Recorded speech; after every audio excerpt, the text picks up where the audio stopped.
RPGs will always hold a special place in my tiny little heart, and good ones don't come along that often. I have some intel that just came across my desk about a new ARPG in development that plays more like a casual Diablo, Path of Exile, or maybe Albion, but with Fortnite-style cel-shaded graphics. Plot twist, you can also control some of the most powerful bosses in the game too. It's mission time.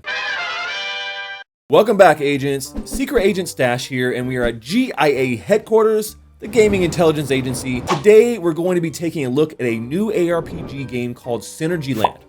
I have the intel report right here, which breaks down the game into 5 important parts.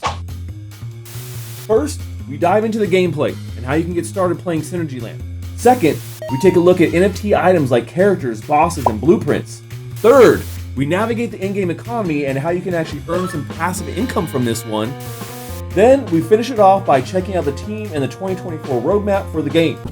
Let's get it! Synergy Land is a free-to-play action RPG game that combines elements of a dungeon crawler, a farming sim, and a PvP battle arena into a top-down, isometric style title with pretty hefty amounts of player-driven customization. Equip your heroes with over 100 spells, feats, and abilities to suit your personal playstyle, all while exploring 4 unique biomes that represent the elements of earth, water, fire, and ice. You can even call one of these biomes your home with your own personal island, which is like your home base for crafting, farming, and resource management. Now, the idea behind this type of ARPG is to offer multiple playstyles to keep different types of players engaged. So if smashing dungeons is your thing, then the real-time combat system and endless randomized dungeons with new layouts and loot each time should satisfy those looking for a hack and slash experience. While players more driven by the farming sim elements and economy can be working on their island. Then you have the sweaty tryhards that just want to destroy some faces in the PvP arena.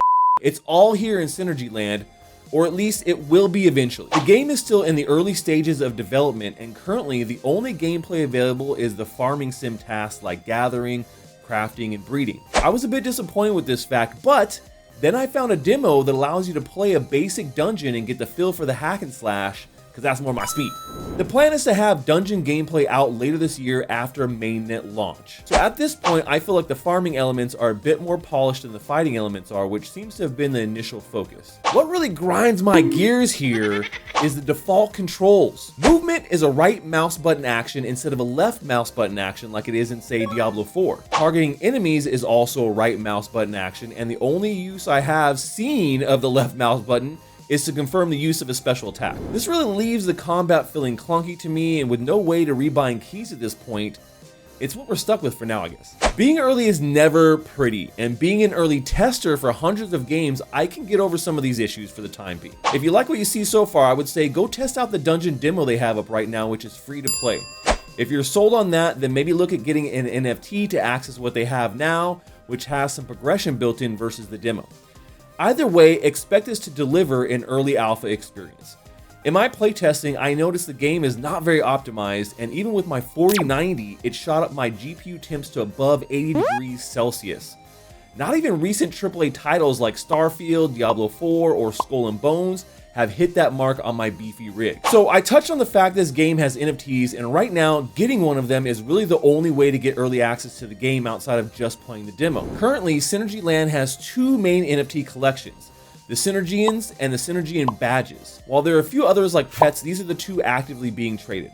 The Synergian NFT is like your character for the game, and holding one is what gives you early access. Get ready to fork over that cash though, because at the time of this video, it's about $70 for the cheapest Synergian NFT on their marketplace. Now you do get other benefits like using your character as your unique in-game skin, a framed poster of your NFT to include on your island, and access to the new Synergian lottery, where just holding the NFT gives you entry into a lottery for a first prize of $1,000 in the game's token. That 70 bucks is still a pretty high price tag for a game in this state, but keep in mind that now that all 8,000 NFTs have been originally sold, it's the players that set the price on the marketplace.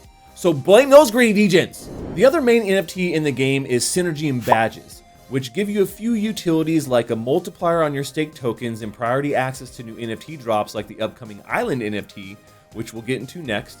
And then badge holders will also be able to claim a character of equal rarity for free once dungeons are integrated. While both these existing NFT collections have already sold out, one of the main utility NFTs for the game is about to go on sale soon.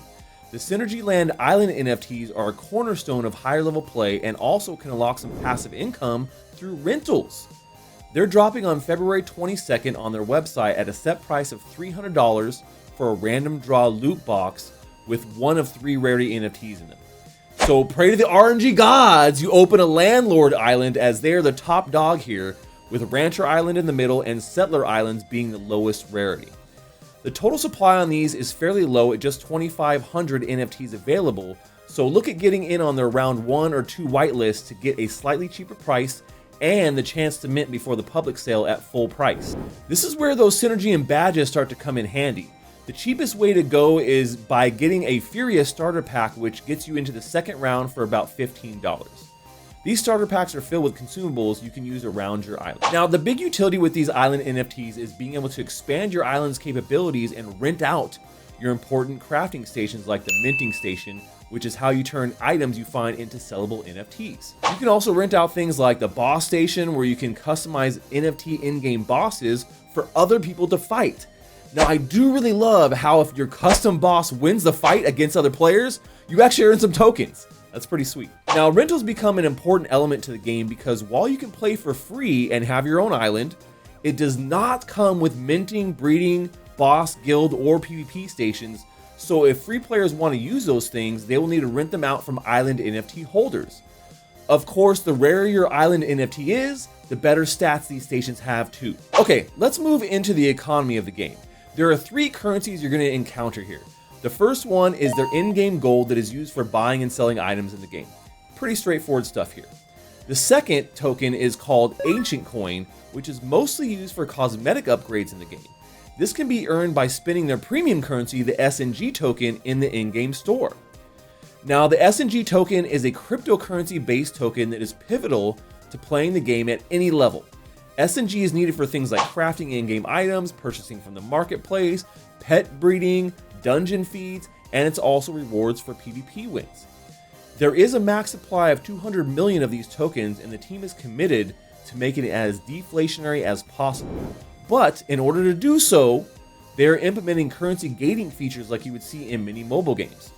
This is a pretty common thing to do in Web3 games, and while the game itself is not mobile focused, I think it's a type of game that mobile gamers could get into and be okay with purchasing premium currency. Win mobile version, guys, win mobile version. Let's switch things up now and take a look at the team behind the game.